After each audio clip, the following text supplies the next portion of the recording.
UGN. I'm John Williams. Here's Craig Bolanos. He's the co-founder and wealth advisor at VestGen Wealth Partners. For more information, you can always check out his website, getretiredstayretired.com. Hi, Craig. Welcome back to the show. John, great to be with you. A terrific Tuesday. No, wait, terrific, not so much. The Dow's down 300 points. Yeah. Is that because of the inflation going up to 2.7? What's happening here? Now, I think the second half of the year story is going to be a story probably of slower growth, and I think we're going to finally start seeing some of the price pressures come through on tariffs. John, I've lived through 3 markets inside of 9 months. I've lived through Trumponomics, recession paranoia, and then ignore the macro and focus on the positive. Which of those 3 is going to be right in the second 6 months? Time's only going to tell. Yeah. Well, what's your guess? I mean, do you think that inflation number is a blip and it's going to go back down? And if it goes back down, maybe the Fed finally gets off the dime. But if it stays at 2.7 and goes higher, maybe we get no interest rate reductions this year. Oh, boy, don't ever say that, John. I'm still looking for a rate reduction in September and a second follow-on act before we close out the books on 2025. If we didn't have any interest rate cuts, then this market is completely mispriced, not just on the fixed income side, but also the equity side of the ledger. But I do think that the inflation data is proof that there is some drag-along effect, especially on consumer prices, on the tariffs. After all, we didn't have any to start the year, and now they're here. We have to expect that there might be more of this price pressure to come. Well, then what do you think is going to motivate the Fed? You know, well, there's a lot of jab. I mean, right now, I haven't seen a White House and a Federal Reserve this much at odds in the media in such a long time, the way they're talking or barking at each other. You know, what is going to motivate the Fed has 2 jobs. Their job is to maintain stable prices, and their job, don't forget, is to maximize employment. And if we do see some price pressures continuing to build, leading to slower growth, that's a code word for some more job loss in the second half of the year, and the Fed's not going to want to see that. Even though the jobs numbers today are still terrific by long-term standards, the Fed wants to keep everybody employed because that's what keeps America on top economically. Well, are we at full employment right now? Well, I would argue we're at full employment because the history book tells me that, unemployment in this country typically runs at a clip of 5.1 to 5.7%, depending on how you're measuring it. And anytime we're well sub 5, which we are and which we've been for a long time, it feels pretty much like full employment. That's why I've referred to it as Goldilocks. But remember, the Fed does care about the wealth effect, even if they say they don't. I think they'd like to see Goldilocks continue as long as possible.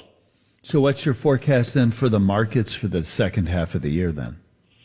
I think everyone should just understand something you and I have talked about before. Just because things haven't turned out as bad as we feared, it's not necessarily the same as good. So am I optimistic that fair value on the S&P 500 remains somewhere between 6,100 and 6,500? You bet. I think that's fair value. Right now today, John, we're right smack in the middle of those numbers, plus or minus 6,250. So I think armed with that information, people should have some more pragmatic optimism and look to diversify their diversifiers, which maybe means getting some additional international, that's a geography lesson, and continuing to focus on other forms of income generation. But don't you think we're going to yet see an impact on tariffs impacting the economy? So let me be very, very clear. I do believe the market growth from this point forward is going to slow. Think of how fantastic the market has been May, June, and thus far in July of 2025. And I gave you the high end of my range, which is 6,500 on the S&P 500. That means we've only got about 3% left in the tank based on the current conditions that are here. Am I worried about a sizable downside risk in going all the way back to the recession paranoia that gripped everybody in March and April of 25? No, I'm not, because the only way that's going to play out is if the entire taco thesis is wrong. And John, Today is Taco Tuesday. I think taco is still on the table. I'm pausing just to interpret that. I know what taco means now, but this negotiation process that the president has been using seems to have, we've recovered, let's put it this way, from Liberation Day, right? So I think it's a real mystery about how hardball the president is going to play, and whatever, cards that he ends up playing, how much impact that's going to have on markets. I don't think we really know yet.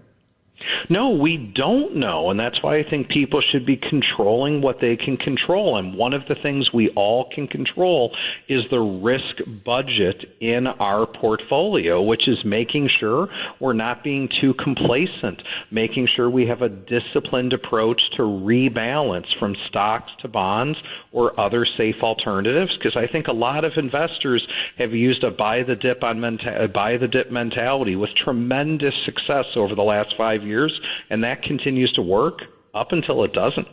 So you said you like international stocks right now? I think people deserve to not have such a home bias.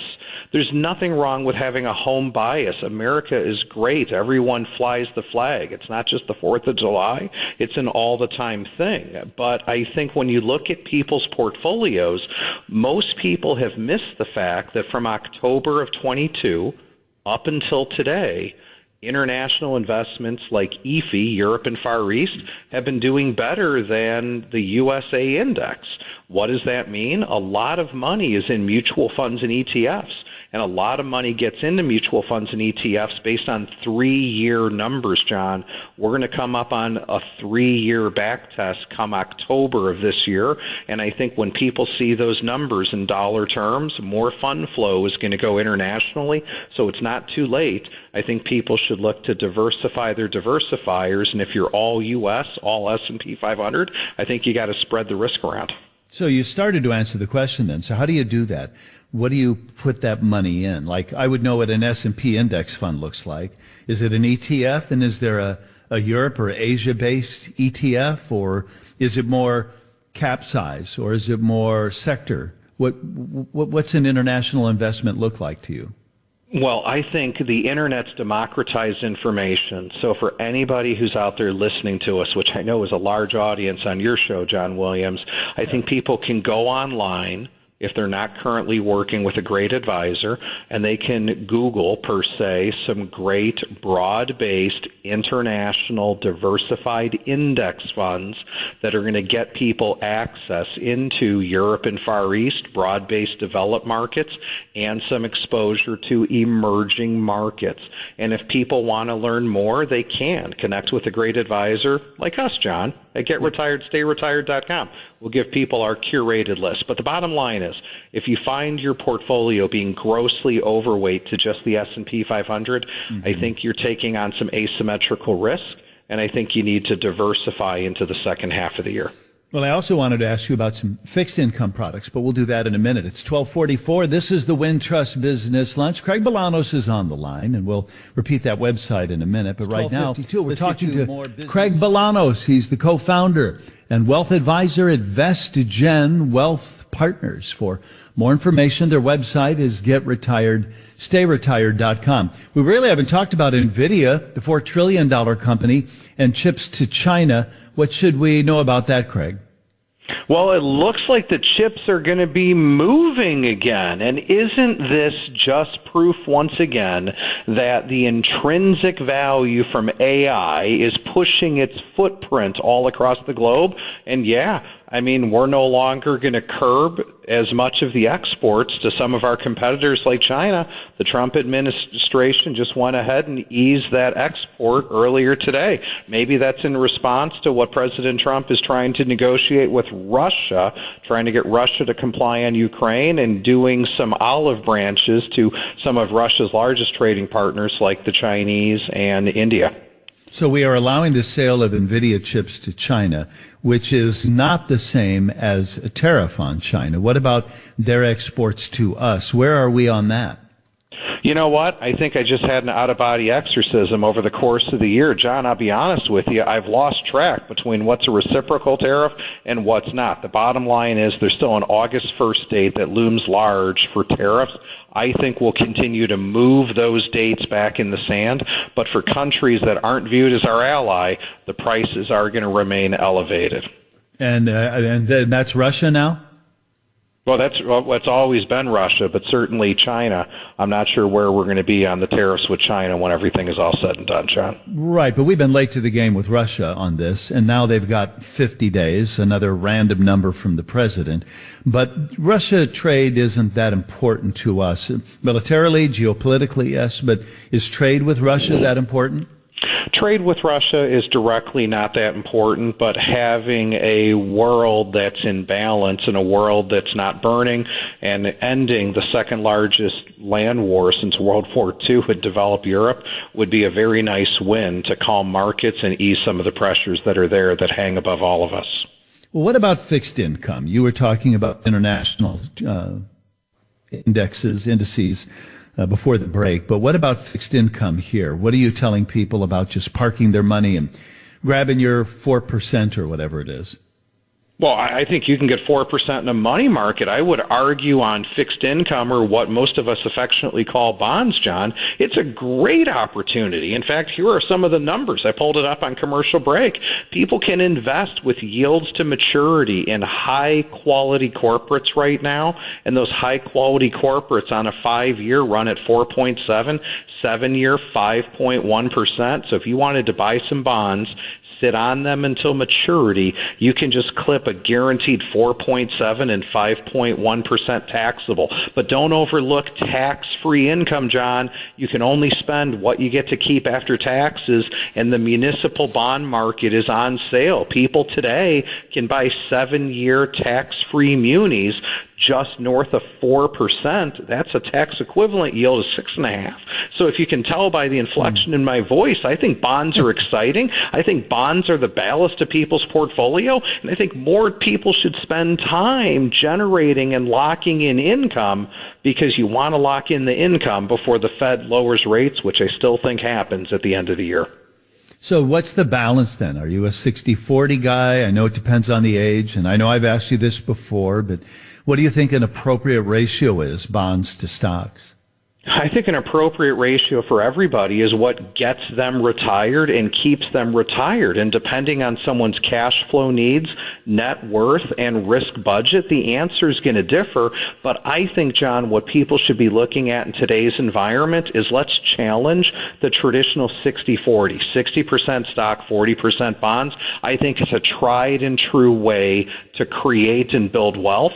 But I think people can expand that 60-40 to maybe 60-30-10. That's 60% equities, 30% bonds, 10% alternatives, or some other variation of, because again, we want to diversify our diversifiers. You've said that a few times now. I got to go, but what's the 10? What's that? Is that Bitcoin or something? What is that other 10? Well, I mean, with Bitcoin at all-time highs, I don't think anyone's arguing if you had 1% of your portfolio value in everyone's cryptocurrency, which is Bitcoin. I think people can look at the trend that is infrastructure. I think people can look at the trend that is private credit, that's business lending. And I think never say no to real estate. There's various forms of industrial warehousing and other forms of real estate that support all of this power generation that's going to be needed. All of those are tremendous diversifiers for those who want to push and learn more. GetRetiredStayRetired.com. That's the website for Craig Bolanos. Okay, Craig. Nice to talk to you as always. Thanks, John.